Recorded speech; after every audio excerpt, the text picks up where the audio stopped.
Hi everyone, I'm Catherine, the artist behind Bigelow Fine Arts. Back to the apple from Kirby Rosanes' Worlds Within Worlds. More leaves today, but these should be the last leaves except for the last video where I will go through and touch everything up. I am coming in with a base layer of grass green to cover this top group of leaves before coming in and filling in a couple of little bits of sky that are showing, mostly so I don't forget about them. I also noticed that this apple doesn't seem to have a stem. Oh well. If you haven't already, go ahead and hit that subscribe button. It helps keep you informed of when I post new videos, as well as join in on the color-alongs. I have palettes and timestamps in a Patreon post, so go check that out if you want the whole list of colors. And if you missed out on my free coloring page, be sure to check that out in the cards for some playlists, including the one to get that and color along with me. Subscribing is the best way to learn about more freebies like that.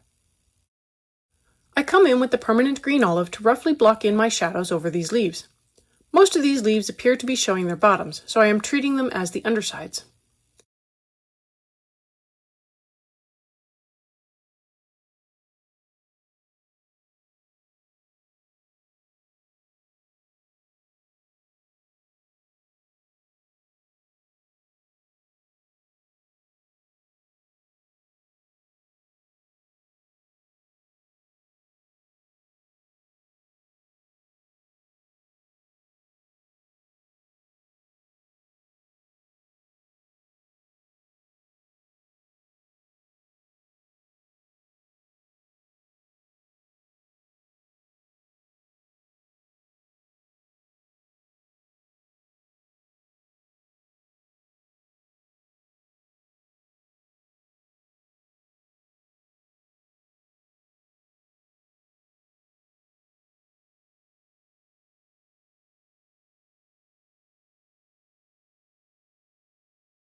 Now I can come in with the sepia and add it in the places where the shadows would be darkest. I can always come back later and add more shadows further out.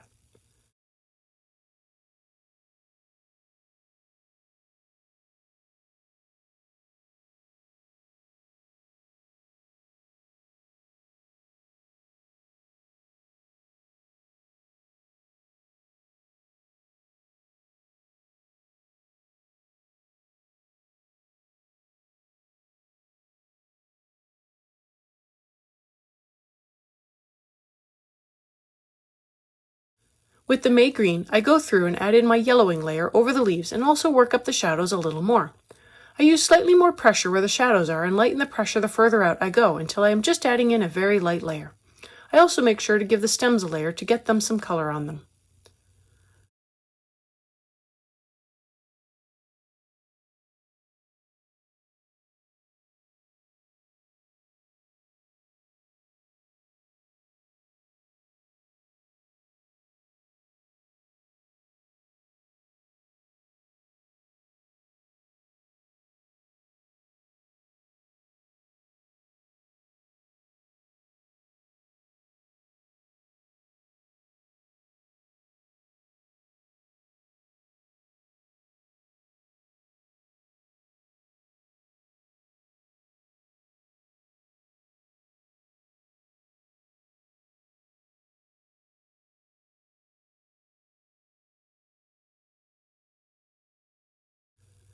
For the few leaves that are showing their top side, I add in a light layer of pine green to build up the color and also work the shadows up a little more.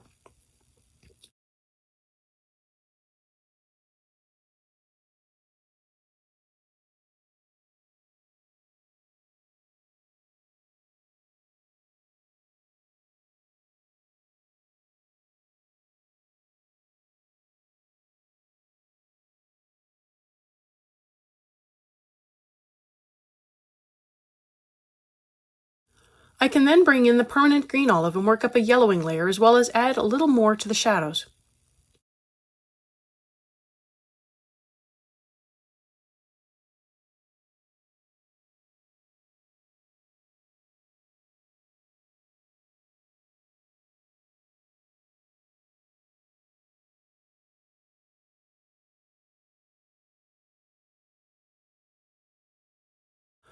More dark sepia so I can begin building up the contrast. I add some to the right side of the rib line and it really begins to pop from the page.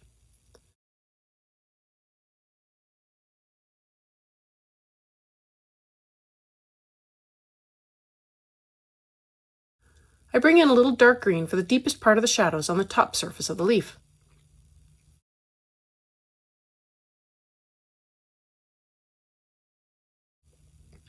I keep working up the shadows, refining the colors now and building up the contrast. I come in with the permanent green olive to do just that to the undersides of the leaves and to the stems.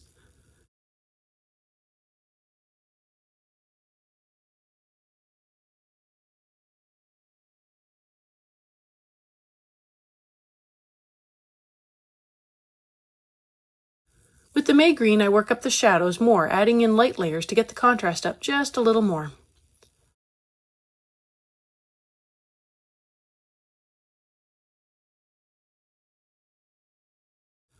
Time to move on to the next and last set of leaves on this page. I come in with a base layer of grass green and I will be working up all of these leaves together. This set has a good mix of tops and bottoms to work on.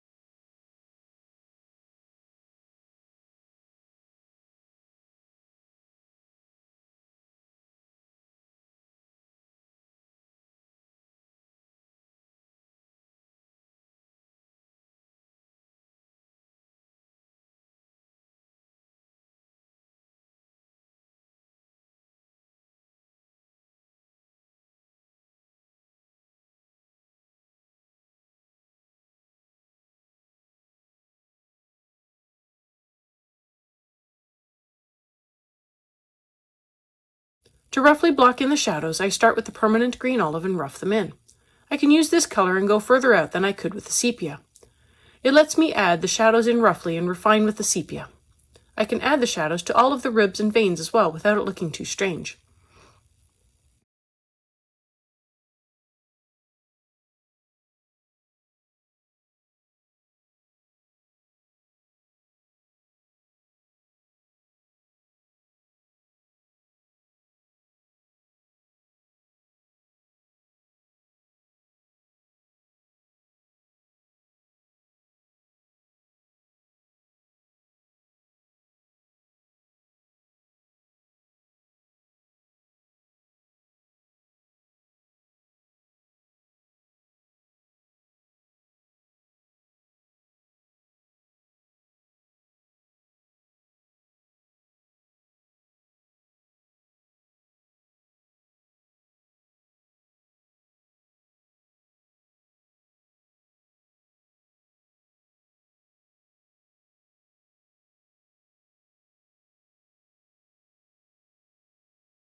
I come in with the pine green next and add in a light layer to all of the leaves that I think are showing their top side to make it easier later. I do leave a lighter area on some of the leaves where I think there might be a highlight from the sun. I again have some trouble with the fold of the book, but I really don't want to pull the book apart just because of that.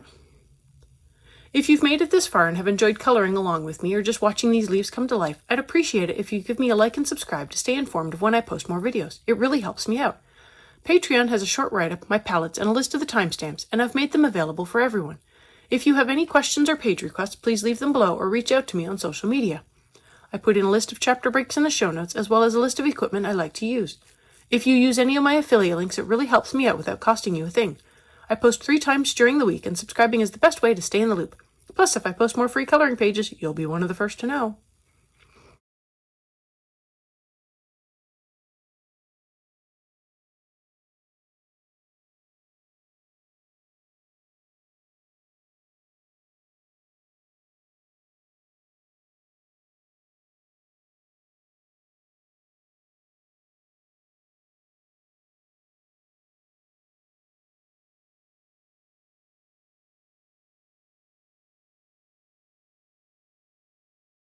Now I come in with the sepia and work up all my shadows.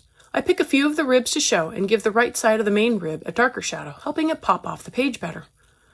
The leaves showing their tops get a deeper shadow down the center of the leaf since many of the leaves appear to have a slight fold to them.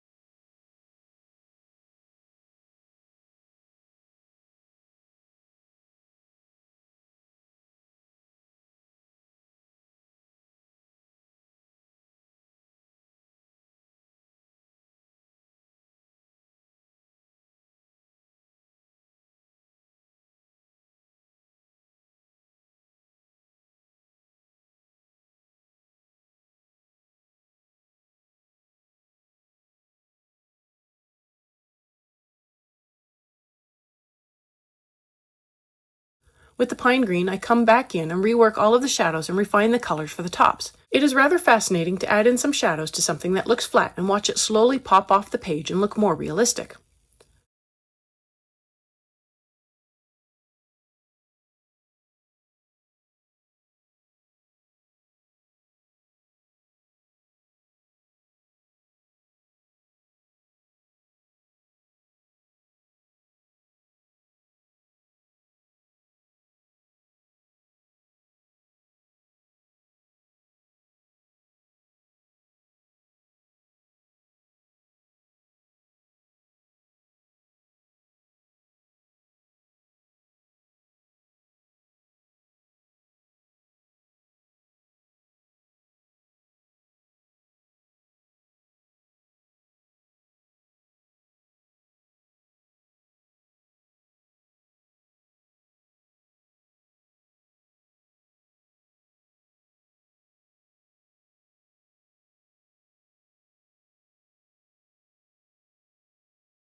I come back in with the permanent green olive and rework some of the shadows and blend out edges. I also add in a light layer over the leaves showing their tops to add in that hint of yellow that all of the other leaves have.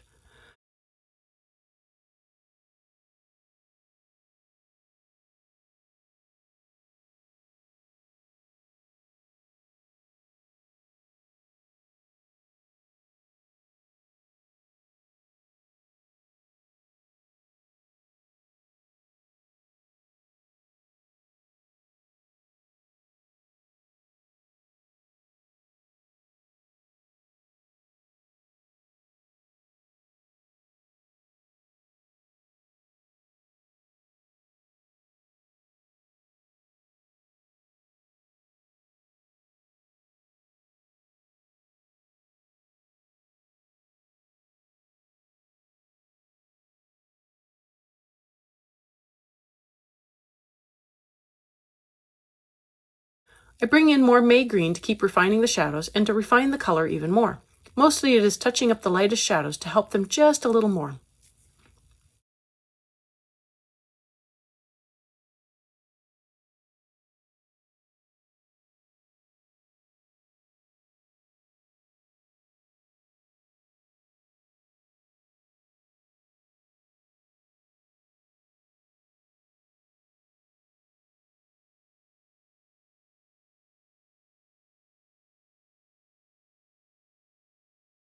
For the lightest highlights, I come in with a layer of light green to help fill in the paper a little more without darkening up the highlight too much.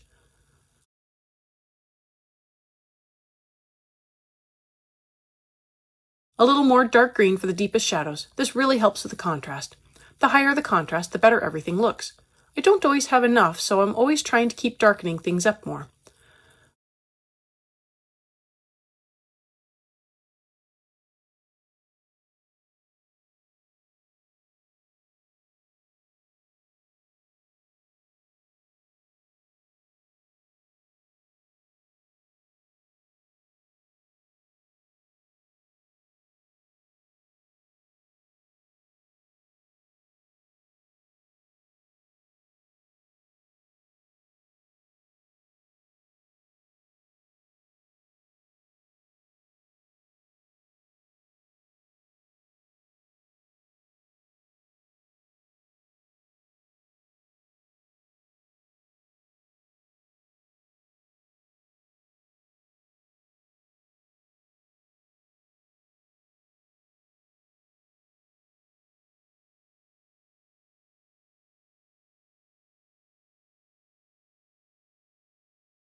I come in with more sepia to again get the contrast higher.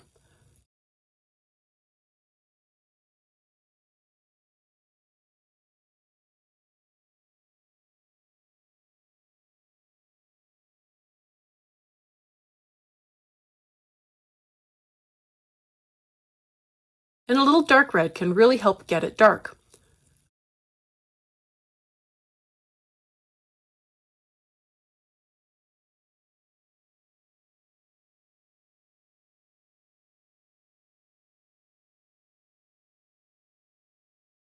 I bring in a little more permanent green olive to touch up the stems a little more, and that is it for now for these leaves. I will be doing a final touch-up for many things to help unify the picture. For now, I am going to go through and work up more of the background, starting with the phthalo blue, then moving on to the middle phthalo blue with a little bit of light phthalo blue for the center. Add in as many layers as you want to make your background look how you want it. More layers around the edges to make it dark, and lighter layers in the center with a lighter blue to make it light. Backgrounds can take a long time, and I hope by breaking it up, it helps make it better and easier to follow along. I find that I tend to get really sloppy at the end of a background session because I just want to be finished with it. But if I break it up a little and tell myself I only have to do a few minutes, I find I am less sloppy. Small circles really do help make the smoothest backgrounds, something I don't do enough of but really should. I have a video that goes into more detail on backgrounds that I will link in the cards above if you want to check that out. That is it for now except for this background. I do randomly turn one of the leaves from an underside to a top side by adding in another layer of pine green and permanent green olive over the top right at the end. So if you want to change a leaf, it is easy enough to do. Thanks for joining me today. Let me know below or on social media if you colored along. I'd love to know how you did. I'm on Twitter, Instagram, MeWe, and Patreon. I want to thank you all so much for coming along and joining in with me on this coloring journey. I appreciate all my subscribers and look forward to more of you joining in and coloring along with me. Please like, share, and subscribe to help that happen. Until next time, happy coloring.